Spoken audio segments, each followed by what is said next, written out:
यहाँ पे उपस्थित सभी भक्तों का माता रानी सदा कल्याण करें, क्योंकि बड़ी तन्मयता के साथ भक्तगण माता रानी के दरबार में जो भी शब्द हमारे मुखार बिंद से निकल रहा उसको आप लोग श्रवण कर रहे हैं।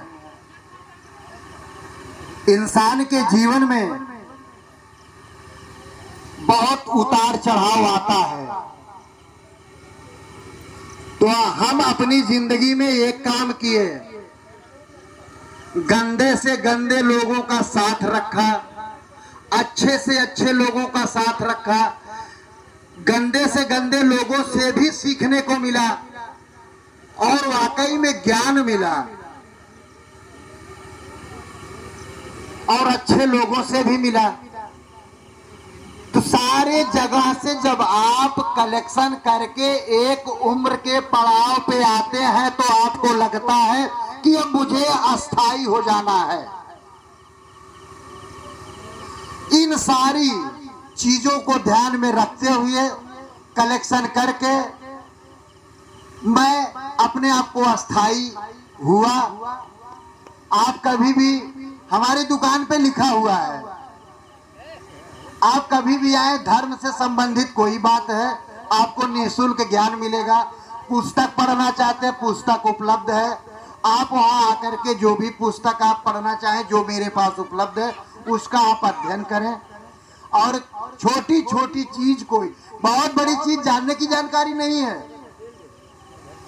भगवान श्री रामचंद्र जी जब तक अयोध्या में थे तब तक एक राजा के लड़के थे, राजा बनने योग्य हुए, लेकिन जब वो 14 वर्ष बन गए उन्होंने पूरी संयमता से, पूरी सहजता से, पूरे धर्म कर्म से 14 वर्ष बिताया तो मर्यादा पुरुषोत्तम भगवान श्री रामचंद्र जी हो गए। क्या उनके साथ क्रूर लोगों ने क्रूरता नहीं किया? क्या उनके साथ चोरों बदमाशों ने अन्याय नहीं किया? सब किया, लेकिन सारी बात को ध्यान में रखते हुए, सारे लोगों को कलेक्ट करते हुए उन्होंने अपने धर्म से विचलित ना होते हुए अपने रास्ते पे चलते रहे, सत्कर्मों पे चलते रहे। इसके बाद वो मर्यादा पुरुषोत्तम भगवान श्री रामचंद्र जी हुए। पहले राम ही, अब देखिए कितना विधि लिखित होता है। राम और रावण की राशि एक चीज सब जानते हैं, राशि जो आप पढ़ते हैं, कुंभ राशि, मकर राशि, सिंह राशि। रावण की भी वही थी, राम की भी वही थी। अब वहां तो जो था ही, वो जिस युग में था। कलयुग में रामायण बना, अरुण गोविल ने किया राम का पाठ, अरविंद त्रिवेदी ने किया रावण का पाठ, दोनों की राशि एक हो गई। ये विधि लिखित ना होता, ये संयोग ना ऊपर वाले के हाथ से होता तो ऐसा कभी नहीं होता। क्योंकि अगर रामा अवतार में राम और रावण की राशि एक हुई तो कलयुग में जो सीरियल बना उसके भी जो पात्र किए थे, जो उन्होंने कैरेक्टर किया था, रोल प्ले किया था, एक धारावाहिक जो बनाई गई थी, उन लोगों की भी राशि एक है। आप ऐसे ही उठा के देख लीजिए। तो इस पृथ्वी पे जो भी आया है वो विधि लिखित है, वो सब पहले से ही लिखा हुआ है। आप क्या करेंगे क्या नहीं करेंगे। कल शाम को बात होती है, इनसे हमारी मुलाकात 10-15 मिनट की 2-1 बार हुई है, उसमें इनको कुछ दिखा बातों से। कल शाम को बात होती है, आज शाम को यहां पे इन्होंने बैठा दिया।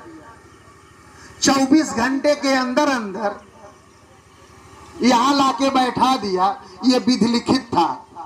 मैं आज 6 महीने से प्रयास कर रहा हूं, कोई पूछने वाला नहीं मिला, लेकिन 24 घंटे के अंदर अंदर प्रदीप बाबू ने यहां लाके बैठा दे। एक जोरदार करतल ध्वनि से इनका स्वागत किया जाए। तो ये सब विधि लिखित होता है।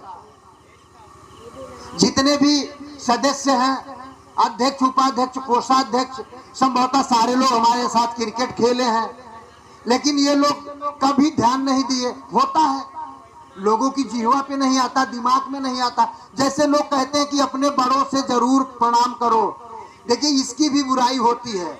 पैर छूने की जो प्रथा है हिंदू धर्म में, पैर छूने के फायदे क्या है? हम आपका पैर छू रहे हैं तो आपका नुकसान है, फायदा नहीं है। फायदा हमारा है। हम झुकेंगे तो कुछ लेके उठेंगे, और आप खड़े हैं तो कुछ न कुछ देके आप जाएंगे।